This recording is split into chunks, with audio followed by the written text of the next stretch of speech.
వనరుగా మార్చుకున్నారు. ఇవాళ వేల కోట్ల రూపాయలు సంపాదించుకున్నారు. నేను ఈ వేదిక మీద నుంచి అడగదలుచుకున్నా, తెలంగాణ రాష్ట్రం రాకంటే ముందు మీ ఆర్థిక పరిస్థితి ఏంది?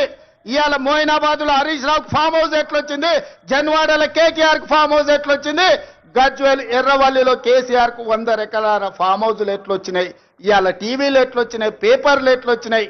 వేల కోట్ల రూపాయల పెట్టుబడులు మీకెట్లొచ్చినాయి? మరి మీరేమో వేల కోట్ల రూపాయల అధిపతులుగా మారిండ్రు, మీరు ఐశ్వర్యవంతులైనరు. రాష్ట్రం ఎందుకు దివాలా తీసింది? రాష్ట్రానికి 8 లక్షల కోట్ల రూపాయలు అప్పెట్లొచ్చిందని నేను అడుగుతున్నా. 10 ఏళ్లల్లా ఆగర్భ శ్రీమంతులు మీరైనరు. అమీర్లలాక నిజాం నవాబుల కంటే ధనవంతులుగా మీరు మారినరు. దేశంలోనే ధనిక రాష్ట్రమైన తెలంగాణ ఇవాళ దివాలా తీసింది. చివరికి 1 లక్ష రూపాయల రుణమాఫీ చేస్తాన్న మీరు 4 విడతలు అన్నారు. అసలు మీరన్నారు మిత్తి మీరే కడతా అన్నారు. అసలు లేదు మిత్తి లేదు. ఇవాళ రైతులను దివాలా తీపించిన పరిస్థితి మీది. అక్కడి నుంచి ఒక్కొక్కటిగా సరిదిద్దుకుంటూ ఇవాళ నేను చెప్పదలుచుకున్నా. ఇవాళ విద్యార్థులారా మీరు గుర్తు చేసుకోండి, మీ పాఠశాలలు మూసేసే పరిస్థితి.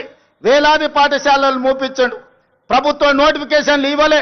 ఉద్యోగాల నోటిఫికేషన్ల కోసం ఇందిరా పార్క్ దగ్గర, లేకపోతే అశోక్ నగర్ చౌరస్తా దగ్గర, దిల్సుఖ్నగర్ చౌరస్తా దగ్గర, అమీర్పేట్ చౌరస్తా దగ్గర వేలాది మంది విద్యార్థుల నిరసన కార్యక్రమాలు ఆనాడు ఉద్యోగాల కోసం చేశారు. కానీ మన ప్రభుత్వం వచ్చిన తర్వాత మేము మీద నోటిఫికేషన్లు ఇస్తే ఇన్ని నోటిఫికేషన్లు ఎంబడెంబడే వద్దు, మేము చదువుకోలేకపోతున్నాం, నోటిఫికేషన్లను వాయిదా వేయండి. ఈ దేశంలో ఏదైనా ఒక రాష్ట్రంలో ధర్నా జరిగిందంటే అది తెలంగాణ రాష్ట్రంలోనే. 10 ఏళ్లు వాళ్ళు చేయలేని పని మొదటి సంవత్సరంలోనే 60,000 ప్రభుత్వ ఉద్యోగ నియామకాలు చేపట్టి, ఒకవేళ లెక్క తప్పంటారని ఎల్బీ స్టేడియంలో ఎక్కడైతే మేము బాధ్యత చేపట్టినామో ప్రతి నిరుద్యోగ యువకుని వాళ్ళ తల్లిదండ్రులతో అక్కడికి పిలిపించి వాళ్ళకు నియామక పత్రాలు అందించి తలలు లెక్కబెట్టి 60,000 మంది నిరుద్యోగ యువకులకు ఈ దేశంలో 1 సంవత్సరంలో ఉద్యోగాలు ఇచ్చిన ప్రభుత్వం ప్రజా ప్రభుత్వం, మన ప్రభుత్వం. నేను ధైర్యంగా చెబుతున్నా, లెక్క పెట్టుకుంటా అంటే తారీఖు చెప్పు, 60,000 మందిని లైన్ గా ఇదే సచివాలయం ముందల నిలబెట్టి ప్రతి తల లెక్క కట్టి 60,000 ఉద్యోగాలు ఇచ్చినట్టు నేను నిరూపిస్తా. చంద్రశేఖర్ రావు, 10 ఏళ్లలో నువ్వు ఎన్ని ఇచ్చినావో ప్రజలకు ఒక్కసారి సమాధానం చెప్పు అని నేను అడుగుతున్నా. అదేవిధంగా ఇవాళ రైతులకు సంబంధించి రైతు రుణమాఫీ కావచ్చు, రైతు భరోసా కావచ్చు, రైతు గిట్టుబాటు ధర కావచ్చు, రైతులకు 500 రూపాయల బోనస్ కావచ్చు, రైతులకు ఉచిత కరెంటు కావచ్చు, రైతులకు స్ప్రింక్లర్స్ కావచ్చు, రైతులకు డ్రిప్ కావచ్చు, గిరిజన రైతాంగానికి సోలార్ గిరి వికాసంలో సోలార్ పంపు సెట్లు కావచ్చు. దేని మీద నువ్వు చర్చ చేస్తావు? వీటన్నిటిని కలిపి ఈరోజు సివిల్ సప్లైస్ కార్పొరేషన్ నుంచి రైతులు పండించిన పంటను కొనుగోలు విషయంలో కావచ్చు 18 నెలల్లో 1,04,000 కోట్ల రూపాయలు కేవలం రైతుల మీదనే ఖర్చు పెట్టిన రైతు ప్రభుత్వం, రైతు రాజ్యం, రైతును రాజును చేసిన రాజ్యం మాది, వ్యవసాయాన్ని పండుగ చేసిన ప్రజా పాలన మాది. చర్చ చేయడానికి నువ్వు సిద్ధంగా ఉన్నవా చంద్రశేఖరరావు గారు అని నేను అడుగుతూ నీ వేదిక మీద నుంచి.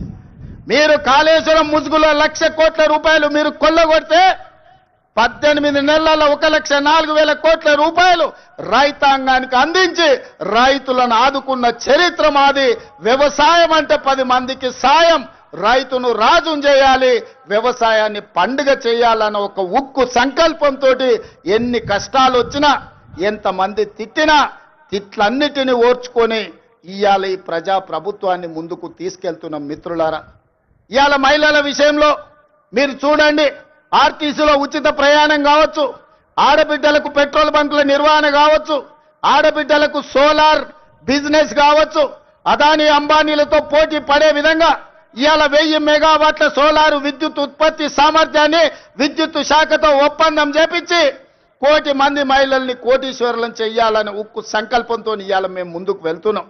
ఇవాళ ఆడబిడ్డలకు 1 సంవత్సరంలో 21,000 కోట్ల రూపాయలు జీరో వడ్డీతో ఇవాళ ఆడబిడ్డలను ఆదుకున్నాం.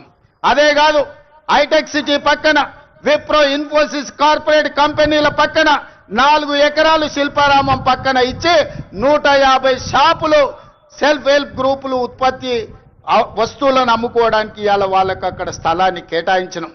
ఇవాళ ఆడబిడ్డలు ఆర్టీసీలో ఉచిత బస్సు ప్రయాణం కాదు, 1000 బస్సులను కొని ఆర్టీసీకి కిరాయికి పెట్టుకునే ఆర్థిక స్తోమత ఇవాళ ఆడబిడ్డలకు అందించడం. ఇవాళ ఐకేపీ కేంద్రాలు 8000 ఐకేపీ కేంద్రాలు ఇవాళ ఆడబిడ్డల చేతుల్లో పెట్టినాం. గ్రామాలలో ఉన్న పాఠశాలల్ని అమ్మ ఆదర్శ పాఠశాల మీద ఆడబిడ్డల చేతిలో పెట్టి పిల్లల భవిష్యత్తు ఆడబిడ్డల చేతిలో భద్రమని ఇవాళ అమ్మ ఆదర్శ పాఠశాలలు తీసుకొచ్చినాం. ఇవాళ పాఠశాలల్లో పిల్లల బట్టలు ఒకనాడు కార్పొరేట్ కంపెనీలు కుట్టేవి, ఇవాళ వాటిని రద్దు చేసి ఆడబిడ్డలకే బట్టలు కుట్టే వ్యాపారాన్ని ఇవాళ ఆడబిడ్డలకే అందించినాం.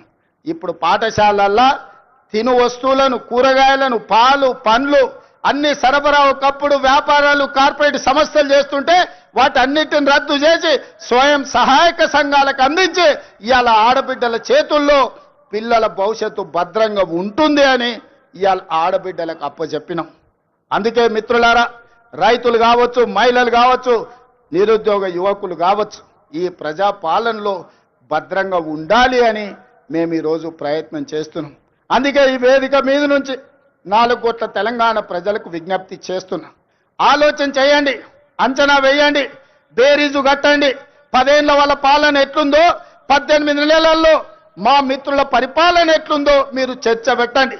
చెట్టు కింద పెట్టండి, పెళ్లి కాడ పెట్టండి, చావు దగ్గరకు పోయినప్పుడు మాట్లాడండి, కళ్ళు కాంపౌండ్ కాడ మాట్లాడండి, దావత్ కాడ మాట్లాడండి, ఏడికెళ్ళినా చర్చ పెట్టండి. 10 ఏళ్లలో ఆయన చేసిందేందో, 18 నెలల్లో మనం చేసిందేందో చర్చ పెట్టండి. చంద్రశేఖరరావు గారు ఇవాళను కుట్రలు కుతంత్రాలతోని ఆనాడు కృష్ణా నది మీద కాంగ్రెస్ పార్టీ ఉమ్మడి రాష్ట్రంలో ప్రారంభించిన ప్రాజెక్టులు 10 ఏళ్లలో ఏ ఒక్కటి పూర్తి చేయలే. పాలమూరు రంగారెడ్డి ఎత్తిపోతల ఎడారిగా మారింది, కల్వకుర్తి ఆగిపోయింది, భీమా, నెట్టంపాడు, కోయిల్ సాగర్, ఎస్ఎల్బిసి, సీతారామ, అదే విధంగా దేవాదుల, సమ్మక్క సారలమ్మ, ప్రాణహిత చేవెళ్ళ, ఏ ప్రాజెక్టులు చూసినా ఎక్కడి అక్కడనే పడ్డాయి. ప్రాణహిత చేవెళ్ళ పేరు మార్చి, ఊరు మార్చి, పేరు మార్చి, అంచనాలు పెంచి 1,00,000 కోట్లు కొల్లగొట్టిన కాళేశ్వరం నువ్వు కట్టిన 3 ఏళ్లకే కూలేశ్వరం అయింది. 1,00,000 కోట్లు గంగలో కొట్టుకపోయినాయి. ఇవాళ గోదావరిలో కొట్టుకపోవడానికి కారణం నువ్వు కాదా? నీ అవినీతి కాదా? నీ కుటుంబం 1,000 కోట్ల రూపాయల దోపిడీకి పాల్పడి నాణ్యత లోపం వల్ల, ప్రణాళిక లోపం వల్ల మేడిగడ్డ, అన్నారం, సుందిల్ల కూలిపోయిన మాట వాస్తవం కాదా? ఈ ప్రాజెక్టులు కూలిపోయినందుకు నిన్ను ఆ చిన్న కాళేశ్వరంలోనే ఉరి తీసినా తప్పు లేదని అక్కడి రైతాంగం అంటున్న మాట నిజం కాదా? వ్యవసాయం మీద 2 లక్షల కోట్లు ఖర్చయిన మిత్రులారా, కేవలం కాంట్రాక్టర్లకు 2 లక్షల కోట్ల రూపాయల బిల్లులు చెల్లించడు. మరి 1000 కోట్లతో పూర్తి కావాల్సిన కల్వకుర్తి ఎందుకు ఆగిపోయింది? 300 కోట్లతోని పూర్తి కావాల్సిన భీమా ఎందుకు ఆగిపోయింది? 200 కోట్ల రూపాయలతో పూర్తి చేయాల్సిన నెట్టంపాడు ఎందుకు పూర్తి కాలే? ఇవాళ 6-7 వేల కోట్ల రూపాయలతో పూర్తి చేయాల్సిన సీతారామ ప్రాజెక్టు ఎందుకు ఆగిపోయింది?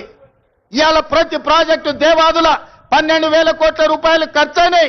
ఇంకొక 3-4 వేల కోట్ల రూపాయలు ఖర్చు పెడితే ఇవాళ దాదాపుగా 4 లక్షల ఎకరాలకు నీళ్లు వస్తాయి. ఎందుకు పూర్తి చేయలేదని నేను అడుగుతున్నా. ఉమ్మడి రాష్ట్రంలో సమైక్య పాలనలో సీమాంధ్ర పాలకులు ఆనాడు తెలంగాణ సాగునీటి ప్రాజెక్టుల మీద నిర్లక్ష్యం వహించారు, తెలంగాణను ఎడారిగా మార్చిందని చెప్పిన నువ్వు 10 ఏళ్లలో ఏ ఒక్క ప్రాజెక్ట్ అయినా పూర్తి చేసినవా? ప్రాణహిత చేవెళ్ళ గాని, పాలమూరు రంగారెడ్డి ఎత్తిపోతలు గాని, కల్వకుర్తి గాని, భీమా గాని, నెట్టంపాడు గాని, కోయిల్ సాగర్ గాని, ఎస్ఎల్బిసి గాని, సీతారామ గాని, రాజీవ్ సాగర్ గాని, ఇందిరా సాగర్ గాని ఏ ఒక్క ప్రాజెక్టు 2 లక్షల కోట్ల రూపాయలు ఖర్చైనా అన్నీ ఈ రోజు ఆగిపోయి ఉన్నాయి అనంటే ఈ దుర్మార్గానికి నువ్వు, నీ కుటుంబం అవినీతి కాదా అని ఈ రోజు నేను అడుగుతున్న మిత్రులారా. ఇన్ని దుర్మార్గాలు చేసి, ఇంత దోపిడీకి పాల్పడి, 1,00,000 కోట్లు కొల్లగొట్టి 1000 ఎకరాల భూములను ఆక్రమించి ఇవాళ గోదావరి బంకంచెర్ల రేవంత్ రెడ్డి వచ్చి మొదలుపెట్టి చంద్రబాబు నాయుడుకు నీళ్లు